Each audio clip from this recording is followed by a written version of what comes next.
Muito bom dia, senhoras e senhores. É um prazer para nós receber vocês nesse evento hoje. Conselho Regional de Psicologia de Mato Grosso do Sul, Departamento Estadual de Trânsito de Mato Grosso do Sul e também o Conselho Federal de Psicologia. Nós vamos dar início às nossas atividades do seminário. Primeiro, com a palavra do presidente do Conselho Regional de Psicologia, 14ª Região, psicólogo Carlos Afonso Marcondes Medeiros.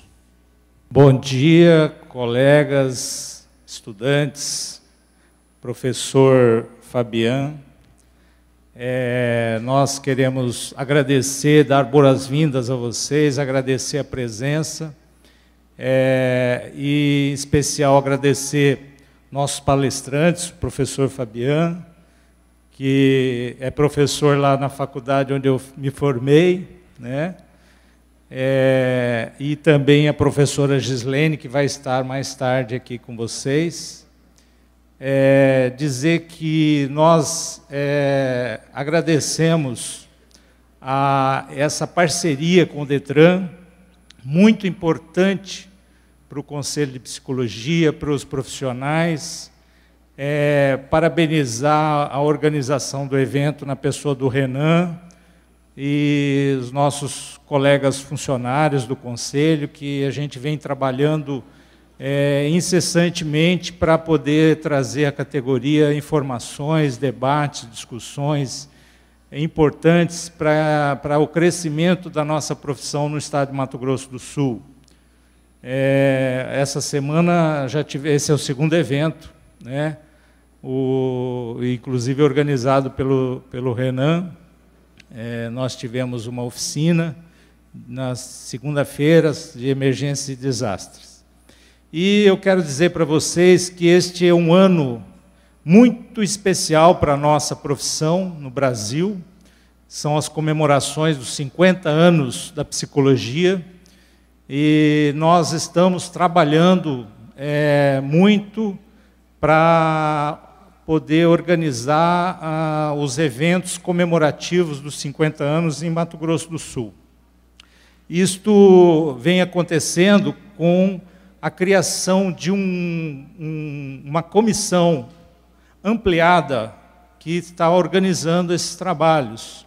Nós reunimos todas as lideranças da psicologia no estado de Mato Grosso do Sul, os 10 cursos de psicologia, as coordenações dos 10 cursos de psicologia, os institutos todos da psicologia, Gestalt, psicanálise, comportamental, etc., a Unipsico, o sindicato, e desse grande grupo nós formamos uma secretaria executiva que está trabalhando bastante para a gente organizar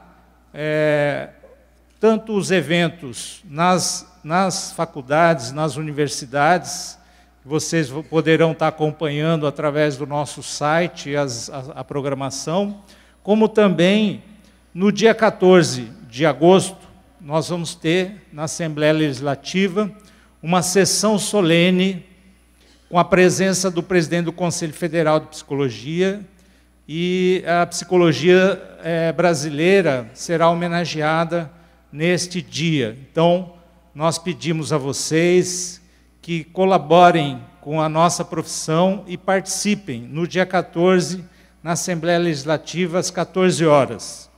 E o evento maior será no dia 27, no Dia do Psicólogo.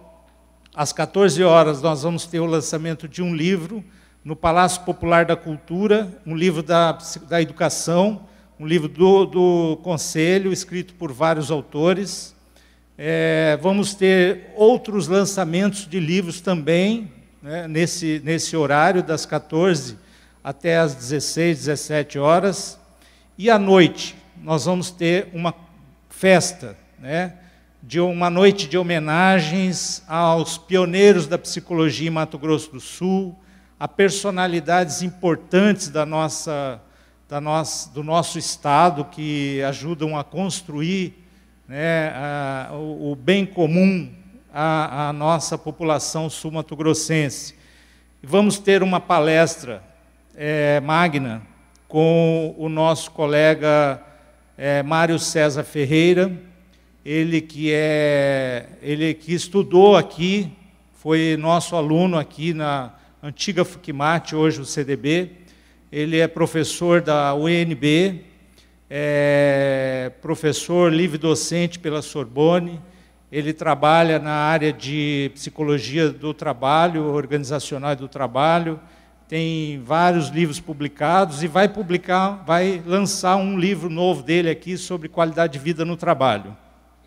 Então, nós precisamos que toda a categoria participe lá no Palácio Popular da Cultura, à noite e à tarde à noite. À noite vocês podem levar os familiares, é um evento aberto, nós vamos ter coquetel lá também, apresentação cultural, etc. Então, a gente conclama a categoria para participar realmente dos eventos comemorativos dos 50 anos da psicologia em Mato Grosso do Sul. Eu desejo a todos um excelente evento e agradecer mais uma vez ao professor, aos colegas que estão aqui, dizer que esse projeto da psicologia do trânsito, ele é muito importante para nós, no nosso estado e no Brasil, porque ele é um projeto trânsito em trânsito no Brasil, psicologia do trânsito em trânsito pelo Brasil, ele está acontecendo em todo o Brasil, é um projeto importante. Inclusive, eu quero destacar que o Renan é o nosso representante do trânsito, da psicologia do trânsito, da região centro-oeste, que foi escolhido na última PAF. Ele faz parte do GT, que organizou todo esse evento no Brasil todo. Então, é muito importante a iniciativa do Conselho Federal e do Sistema Conselho de Psicologia na realização desse trabalho. Eu acho que a gente, com certeza, vai ter muito mais instrumentos, né, e também condições de estar trabalhando o trânsito, a mobilidade urbana, né, que hoje nós não podemos mais pensar em trânsito só na circulação de pessoas e veículos nas ruas, mas o trânsito é bem mais amplo do que isso, né? Então, muito obrigado da presença de vocês e um bom dia.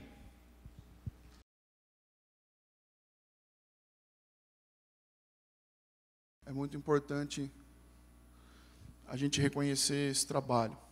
Esse seminário está sendo construído e a psicologia do trânsito tem sido construída no Brasil por cada um de nós, né?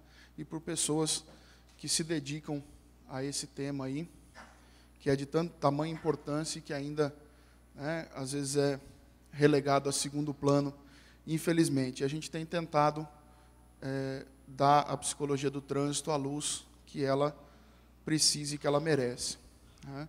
E a gente faz isso com esforço coletivo, né? Os nossos funcionários aqui do CRP que nos ajudaram, a Fátima, né, que no Detran acreditou nessa parceria conosco, construiu isso conosco, assim também como a Rosilda, né, a Gilce, a professora Beth, o Carlos Afonso pela confiança, né, de deixar a gente aí à frente das questões do trânsito, né, e assim, é difícil. O professor Fabian, que está aqui, encurtou as férias dele para poder vir nos atender aqui em Mato Grosso do Sul, né? Então, a gente vê que o esforço do pessoal, ele ainda tem mais 5 seminários, né, professor, pelo país, ainda o primeiro que ele está fazendo conosco, então ele ainda vai a vários outros estados. A Gislene, que vai estar aqui com a gente daqui a pouco, já está vindo de 2 seminários, está aqui conosco hoje, ainda tem mais 2 ou 3 para fazer ainda, né? Então, a gente conseguiu fazer um mutirão dos psicólogos de todos os estados aí para a gente fazer essa discussão nacional,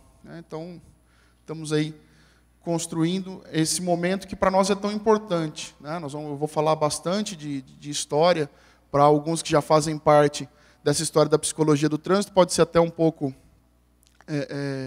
repetitivo, né? Mas a gente entender essa linha de evolução, essa minha fala tem esse sentido, porque depois nós vamos ter a Gislene, que vai falar sobre a mobilidade e as novas práticas em psicologia do trânsito, inclusive que algumas colegas já questionaram ontem no treinamento, pô, mas e o psicólogo, e a educação de trânsito, o que o psicólogo faz nessas outras áreas, e na mobilidade? Então, a Gislene vai estar falando um pouco disso para nós. E nós teremos um pouco mais do professor Fabian hoje falando conosco na última mesa sobre a avaliação psicológica para o trânsito e um momento fundamental que nós vamos ter nesse seminário. Após a mesa do professor Fabian, nós vamos ter uma plenária, né, onde nós que estamos aqui presentes vamos encaminhar ao Conselho Federal as nossas propostas de modificação para os problemas que nós encontramos por exercício da psicologia do trânsito no Brasil. Ou seja, pedidos de modificação às legislações tanto do Conselho Federal de Psicologia quanto do CONTRAN, né? Nós temos, o professor Fabian também é o nosso representante lá no CONTRAN, na Câmara de Saúde e Meio Ambiente, representa lá o Conselho Federal.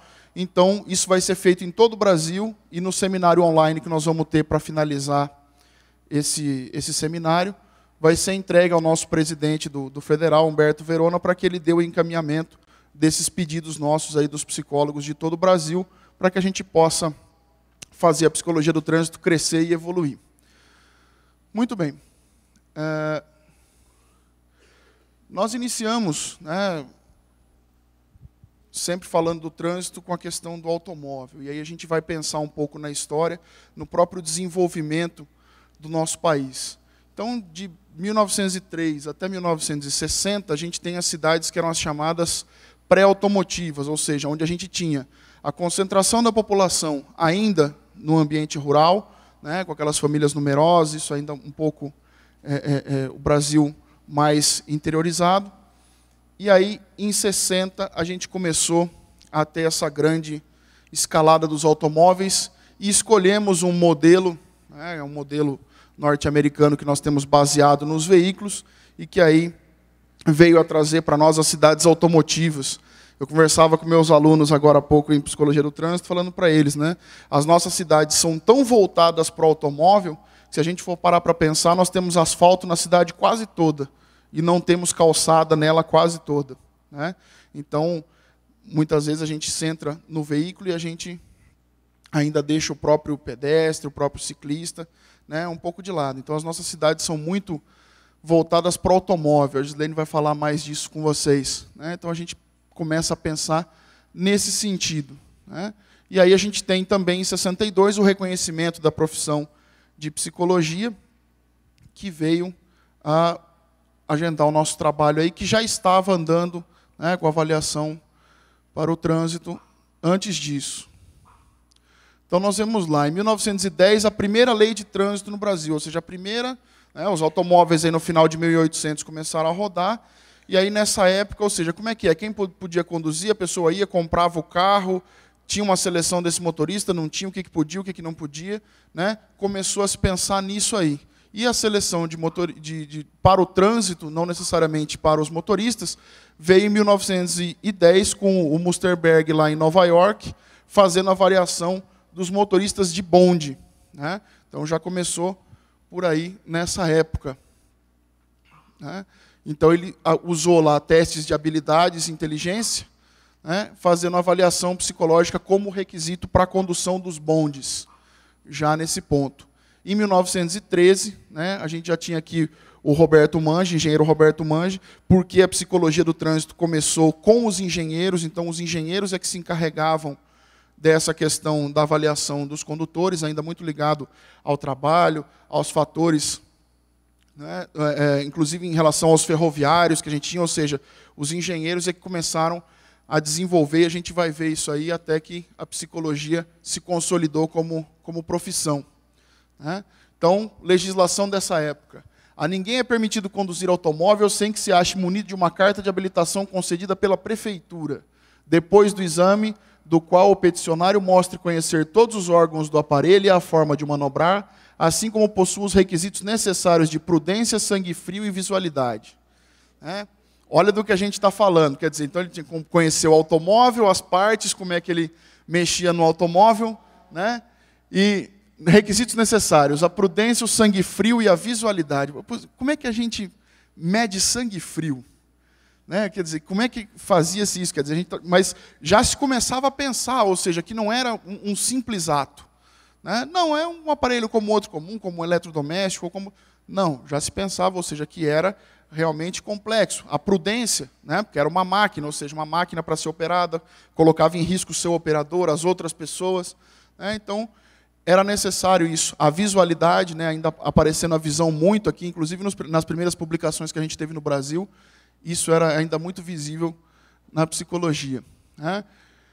Então, aí, em 1913, nós já temos um outro decreto que já modifica um pouco a questão da condução, né? Só poderão ser matriculados como condutores de veículos acionados por motor mecânico de qualquer espécie os indivíduos que forem para isso julgados habilitados pela polícia e tenham provado previamente que não sofrem moléstia transmissível, quer dizer, aqui já começou a entrar a saúde propriamente dita, né? Por simples convivência transitória, nem de mal que possa privar subitamente o governo do veículo, e que tenham órgãos visuais e auditivos em condições de funcionamento que permitam o exercício da profissão de condutor de veículo. Quer dizer, aqui a gente já começou a falar em audição, né? A gente já começou a ter, né, o mal súbito, e aí a gente pensa, poxa, da onde veio isso? Começou a vir do próprio uso dos automóveis. A pessoa passava mal no volante, né, e aí acidentava. Aquele que tinha uma moléstia ali, ia levar o passageiro e tal, transmitia para o outro no contato direto. Então, quer dizer, começou a se pensar nesse aspecto de saúde propriamente dito, né? E a gente está vendo que os fatores vão aumentando e a ciência vem caminhando e a gente vai ver isso na legislação. Nos anos 20, nós tínhamos no Brasil 30,6 milhões de habitantes. Eu vou trazendo esses dados dos habitantes para a gente ir enxergando como é que isso foi crescendo, né? Então, nós já tínhamos aí nos anos 20 o Lourenço Filho, o Roberto Mange e o Ulisses Pernambuco, né, trabalhando o laboratório de psicotécnica para os ferroviários lá em Sorocaba, né? Tinha o ISOP e o IDORT, que veio posteriormente, o Senai, enfim, o Mange trabalhou com uma série de institutos aí, né? Então, ele já tinha aqui formação de aprendizes do uso de testes de inteligência, atenção, coordenação motor e outras, conforme o modelo alemão do TRAN.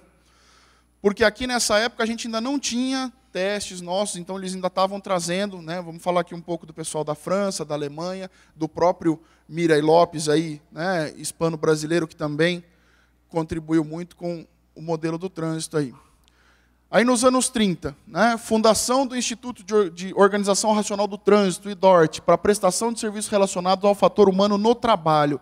Ou seja, a história da avaliação psicológica no Brasil, né, e a história da avaliação psicológica para o trânsito, ela está sempre muito ligada, né, pela questão do condutor profissional e também pela questão dos laboratórios e do próprio estudo dos instrumentos, né. Fábio, se eu estiver falando bobagem aí, você me corrija, viu? Porque você que, né, autoridade nesse assunto aí. E aí, na Escola Técnica Getúlio Vargas, houve o gabinete de psicotécnica. Nós vamos ver que esse gabinete foi muito importante para nós, né? Os objetivos eram realizar orientação profissional e seleção de alunos. Começou a se falar em gabinete, daqui a pouco vem laboratório, até os serviços psicológicos aí nos órgãos de trânsito. Nos anos 40, né, nós temos lá Lei 3.651, Código Nacional de Trânsito. Aqui nós já tínhamos, né, vejam, anos 30 nós tínhamos 20 milhões de habitantes. Aqui nós já tínhamos 41, quer dizer, já dobrou, né? Artigo 105. Obrigatoriedade do exame de sanidade física e mental para candidatos à obtenção da CNH e os julgados culpados nos acidentes. Quer dizer, aqui já apareceu um outro fator, né? Não era só para conduzir. Então, quer dizer, o cara sofreu um acidente, opa, vamos olhar ele de novo, né? Seriam contraindicados os que apresentassem moléstias nervosas, medulares contagiosas, alcoólatras, toxicômanos, fisicamente debilitados, emotivos acentuados, portadores de lesões orgânicas capazes de comprometer a atividade como condutor de veículo. Quer dizer, olha a modificação que a gente já teve e tudo que vai sendo contraindicado, o que é necessário, os requisitos, quer dizer, vai se tornando cada vez mais complexo, né? E também a necessidade de avaliar isso. Então, nessa época, eles já discutiam, né? Isso aqui eu trouxe para vocês de alguns documentos que eu consegui, artigos, enfim. Eles já discutiam a validade temporária da carteira de habilitação, né? Porque no começo era algo assim, não, você está pronto, e você fica com ela e vai, né? Então já começava a se discutir, lá em 1940. A validade temporária, habilidades para as diferentes categorias de veículos, né? E nós tínhamos aqui a influência estrangeira para poder avaliar isso, ou seja, os instrumentos não eram construídos nem validados aqui, né? Então nós tínhamos do Musterberg e do Vitelez, lá dos Estados Unidos, que a gente já viu lá na seleção dos bondes, do Tran na Alemanha, do Larry na França e do Miri Lopes na Espanha. Então, quer dizer, tudo vinha de fora para nós, né? E já havia uma discussão internacional da teoria de propensão aos acidentes. Aí depois a gente teve comportamento planejado do Isaac Fishman, né, que ficou muito famosa aí nos anos 80, na época da epidemia da AIDS, a própria teoria do comportamento planejado do professor, da teoria da homeostase de risco do professor Gerald Wilde, mas aqui já tinha uma teoria de propensão aos acidentes, ou seja, eles já estavam pensando num perfil das pessoas que tinham maior ou menor propensão de se envolver em acidentes, quer dizer, já tentando mensurar esse comportamento aí, se tinha gente que já se envolvia ou não em acidente em decorrência do seu perfil. Então, também nessa década, a fundação da Sociedade de Psicologia de São Paulo, o movimento da higiene mental e a orientação com o Miri Lopes, que também fazia uso, né, dos nossos instrumentos de avaliação, e ele com o Lourenço Filho criam a Associação Brasileira de Psicotécnica, já afiliada à Associação Internacional. Quer dizer, parou de ser um movimento nosso com os instrumentos estrangeiros, mas já havendo um diálogo aí, já começava a internacionalização. Vale lembrar que nessa época, né, era telefone, dificilmente, carta, né, ou seja, não tinha essa facilidade que a gente tem hoje de internet, de ligar, fazer pesquisa, discutir com a pessoa, né? Por exemplo, hoje nós temos, vocês tiveram ontem, né, os psicólogos aqui do Detran, treinamento com o professor Fabiano, trouxe um instrumento que ele, né, desenvolveu, trouxe para vocês, mostrou e tal. Quer dizer, isso seria extremamente difícil, né? Então, por isso, a avaliação foi se desenvolvendo dessa maneira aí. Andou até muito rápido, que a gente vai ver aqui que antes, até reconhecido em legislação, antes da própria profissão de psicólogo, né? Então, nós já tínhamos 51,9 milhões em 1950, população residente nossa, né?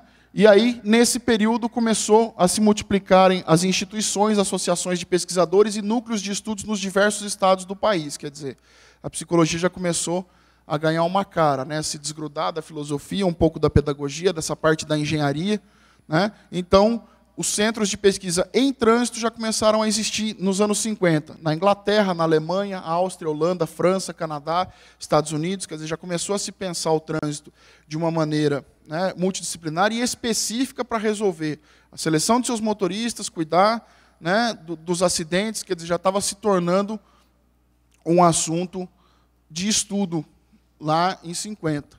E em 53, nós tivemos uma das primeiras pesquisas do Instituto de Seleção e Orientação Profissional aqui, né, de Vieira, falando dos resultados de testes de aptidão, de atenção difusa, inibição retroativa, visão noturna e ofuscamento, né? Já responderam as primeiras críticas dos inaptos, ou seja, já naquela época tinham pessoas que criticavam a avaliação, dizendo, mas isso aí não está certo, por que eu sou apto e o outro é inapto, como é que isso funciona? Né? Então já se identificavam problemas, como o tempo de reavaliação, ou seja, o candidato foi inapto, né? Naquela época era de 4 meses, então já se discutia esse tempo para reavaliação, né? As imprecisões para definir o apto ou inapto, ou seja, onde é que estavam os limites aí, e a diferenciação da avaliação psicológica para as diferentes categorias, né? Como a gente já viu que lá em 40 eles discutiam se era necessário ter habilidades diferentes, aqui eles já estavam discutindo também a avaliação psicológica para essas categorias diferentes. Então, em 46, nós tivemos o Decreto-Lei 9.545, de 5 de agosto, que instituiu a obrigatoriedade da realização de exame psicotécnico para os motoristas, mas ele ainda não era eliminatório, né? Somente entrou em vigor em 51, por isso ele está aqui nessa parte da década de 50. Né? E aí, não tinha como se cumprir isso, quer dizer, não eram todos os estados que tinham essa necessidade, todas as cidades que conseguiam ter esse serviço para fazer o exame psicotécnico. Né? Em 53, no dia 8 de junho, foi promulgada uma outra legislação que dizia da obrigatoriedade da realização de exame psicotécnico para os motoristas profissionais, já de caráter eliminatório, né? Mas só Minas Gerais, o Gabinete de Psicotécnica do Trânsito, lá de Minas Gerais, é que conseguiu executar isso. Ou seja, no Brasil todo, só eles tinham a estrutura para fazer essa legislação funcionar, né? Então, a lei já veio à frente até do que a gente tinha de estrutura já naquela época, né? Então, a gente vê aí, o exame psicotécnico se tornou reconhecido legalmente 11 anos antes do reconhecimento da profissão da psicologia, né, como ciência e profissão aqui no Brasil. Então, quer dizer, antes da nossa própria, né, profissão ter já o seu reconhecimento, já se sabia do seu uso e da sua necessidade. Em 56, né, com o governo do Juscelino Kubitschek, veio a necessidade, né, de fazer o país crescer, de desenvolver as cidades, e escolheu-se, né, o meio rodoviário, ou seja, com a vinda para cá das indústrias, do aumento da frota, né, a construção de Brasília, então o início da construção aí da Belém-Brasília, da Goiânia-Brasília, Belo Horizonte-São Paulo, e aí a gente começou a ter esse modelo mais baseado no rodoviário, mais baseado nas rodas, né? E aí a gente vê aqui, o automóvel em muitas cidades ainda assumia aspecto de raridade. A população do Brasil era de 70 milhões de habitantes e uma rede de centenas de núcleos urbanos articulados em 31 cidades com mais de 100 mil habitantes. Quer dizer, nós tínhamos poucas cidades que tinham mais de 100 mil habitantes e o automóvel ainda não era tão difundido. É justamente aqui, né, no meio da década de 50 em diante, que as montadoras vão começar esse processo, né, do automóvel como esse instrumento diário nosso, e agora, mais recentemente, a gente vive esse processo também com as motocicletas, com a vinda desse monte de montadoras que a gente tem aí, que eu, sinceramente, não sei dizer para vocês quantas montadoras de motocicleta nós temos no país mais, porque é tanta marca, tanto modelo e tanto preço que a gente não sabe mais, né? Então, estamos vivendo esse modelo aí também. E aí, nos anos 60, nós tivemos o êxodo rural, o nosso estouro migratório, quer dizer, as pessoas começaram a vir para as cidades, né, e aí a gente começa a falar dessa organização urbana e as cidades crescendo, como a gente viu ali antes disso, tínhamos 31 cidades com mais de 100 mil habitantes só no Brasil, e aí a gente começa, né, a ter essa urbanização e, com isso, o crescimento do uso dos automóveis, dos caminhões também. E em 62, né, nós temos uma resolução do CONTRAN que fala da obrigatoriedade do psicotécnico para todos os candidatos à Carteira Nacional de Habilitação. Então, quer dizer, o que já era para os profissionais antes, lá em 53, em 62, já virou obrigatório para todos, né? E a Lei 4119 de 62 criou a nossa profissão da psicologia, né? Felizmente, esse ano nós comemoramos aí 50 anos de psicologia como ciência e profissão no Brasil. Então, quer dizer, a gente viu que antes da nossa profissão já estava ali andando, né, a avaliação psicológica no contexto do trânsito. Então, nós temos aí o reconhecimento da profissão de psicólogo.